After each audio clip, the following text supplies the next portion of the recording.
नमस्कार, मैं हूं ब्रजेंद्र मिश्रा। आप देख रहे हैं news trap online. Madhya Pradesh के सरकारी विभागों का भगवान ही मालिक है। जिस तरह से लूट घपले घोटाले इन विभागों में हो रहे हैं, उसने सारे रिकॉर्ड तोड़ दिए हैं। और अब ताजा मामला है अनुकंपा नियुक्ति का, और वो भी लोक स्वास्थ्य यांत्रिकी विभाग यानी पीएचई, यानी वो विभाग जो जनता को पानी पिलाता है।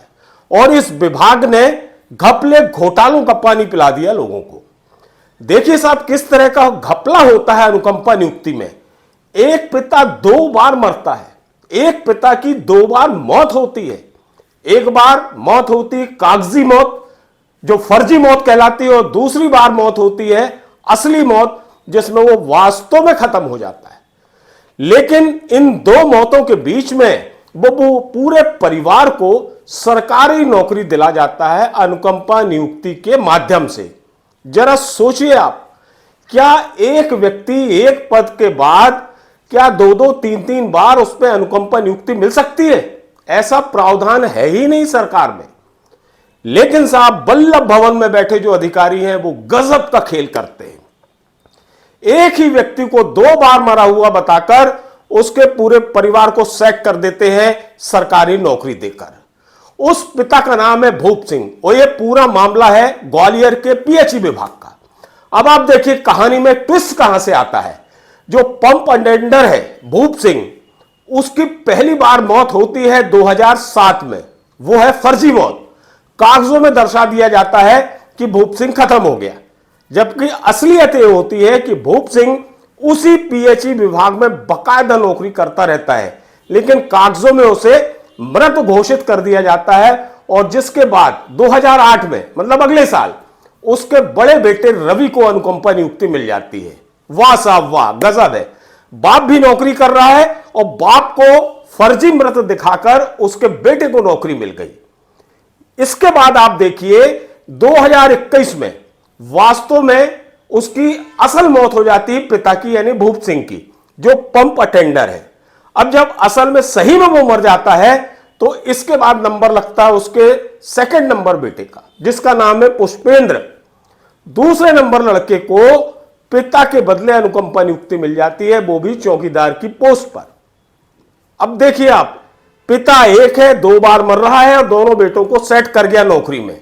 देखिए इसमें एक और ट्विस्ट आता है।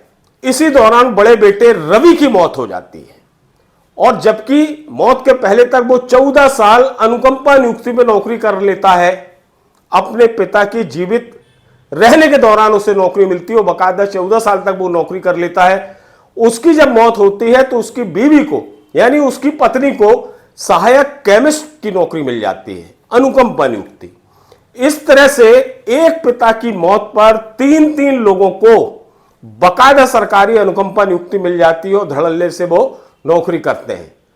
हालांकि बाद में जब इसका खुलासा होता है तो जो मध्य प्रदेश शासन है वो रवि की पत्नी, जो सहायक केमिस्ट पर जिसको नियुक्ति मिली है, उसकी सेवा समाप्ति का नोटिस जारी कर देती है।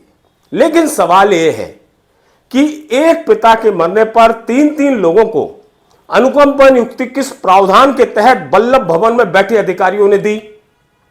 आप तो जानते हैं कि जो पीएचई विभाग है वो सबसे ज्यादा बदनाम विभाग है, जो घपले घोटालों में लिप्त है। और वल्लभ भवन के अधिकारी भी सेट होकर ही इस तरह की अनुकंपा नियुक्ति देते हैं, वरना ईमानदारी से अनुकंपा नियुक्ति पाने में लोगों की चप्पलें घिस जाती हैं। निश्चित तौर पर यह पूरा बड़ा सेटिंग का खेल है, और पीएचई विभाग के जो अधिकारी हैं वो तो है ही सेटिंगबाज। आपको तो मालूम है अभी जो मामला उजागर हुआ था हजारों करोड़ के घपले का, जिसमें पीएचई मंत्री संपतिया उइके पर हजारों करोड़ खा जाने का आरोप लगाया गया। वो भी एक पूर्व विधायक ने लगाया कि बिना काम कराए, बिना टेंडर किए, बिना निर्माण किए पूरा पैसा अंदर कर लिया जो केंद्र सरकार से मिला था अमृत योजना के तहत। और इसमें पीएचई की ईएनसी से लेकर एग्जीक्यूटिव इंजीनियर, एसडीओ, सब इंजीनियर, तमाम अधिकारी इसमें लिप्त हैं, क्योंकि कलम तो उन्हें ही चलाना है, कागजों में तो उन्हें ही सब कुछ लिखना है, बिल तो उन्हें ही पास करना है। तो अंधाधुंध, कहते हैं ना, राम की चिरैया राम को खेत, खाओरी चिरैया भर भर पेट। बिल्कुल यही हाल है इस पीएचई डिपार्टमेंट में। और यही वजह है कि इस तरह की अनुकंपा नियुक्तियां इस विभाग में आंख बंद करके दे दी जाती हैं, जिससे निश्चित तौर पर राज्य शासन का नुकसान होता है। एक तरफ लोग नौकरी के लिए परेशान रहते हैं और दूसरी तरफ इस तरह की जो फर्जी नियुक्तियां हैं, फर्जी नौकरियां हैं, वो आंख बंद करके दे दी जाती हैं। इसके मायने क्या निकाले जाएं? इसका सीधा सा अर्थ यही है कि जितने भी बड़े अफसर बैठे हुए हैं, ये सब सेटिंग में लीन हैं, आंख में पट्टी बांधकर बैठे हैं और सिर्फ इन्हें अपनी सेटिंग से मतलब है। जिससे सेटिंग हो जाएगी उसका काम हो जाएगा, भले ही वो व्यक्ति जीवित है या मरा हुआ है, कोई लेना देना नहीं। उन्हें कुछ भी पता नहीं करना है कि उस विभाग में जो व्यक्ति काम कर रहा था वो अचानक कागजों में कैसे खत्म हो गया और उसके बदले कैसे अनुकंपा नियुक्ति मिल गई, और फिर जब वास्तव में वो दोबारा असल में सच्चाई में खत्म हो गया तो फिर उसके दूसरे नंबर के बेटे को कैसे मिल गई, और फिर उसके बाद जब बड़ा बेटा खत्म हो गया तो उसकी बीवी को अनुकंपा नियुक्ति कैसे मिल गई। कोई पता करने वाला नहीं, कोई धनी धोरी नहीं इस विभाग में। सब कुछ अंधेर गर्दी की भेंट चढ़ चुका है और आला अफसरान से लेकर मंत्रियों को भी इस दिशा में सोचने समझने और ध्यान देने की बिल्कुल ना तो उनके पास वक्त है और ना उन्हें परवाह है। यही वजह है कि ये जो पीएचई विभाग है घपले, घोटाले और भ्रष्टाचार में आकंठ डूबा हुआ है, जिस पर किसी की कोई लगाम नहीं है। अमृत योजना के तहत जो पाइपलाइन बदलने का काम केंद्र सरकार द्वारा दिया गया था, उसके लिए जो पैसे भी केंद्र सरकार द्वारा बड़ी रकम मुहैया कराई गई थी, उसमें बिना पाइपलाइन बदले पूरा पैसा इन अफसरों ने मंत्रियों के साथ मिलकर अंदर कर लिया।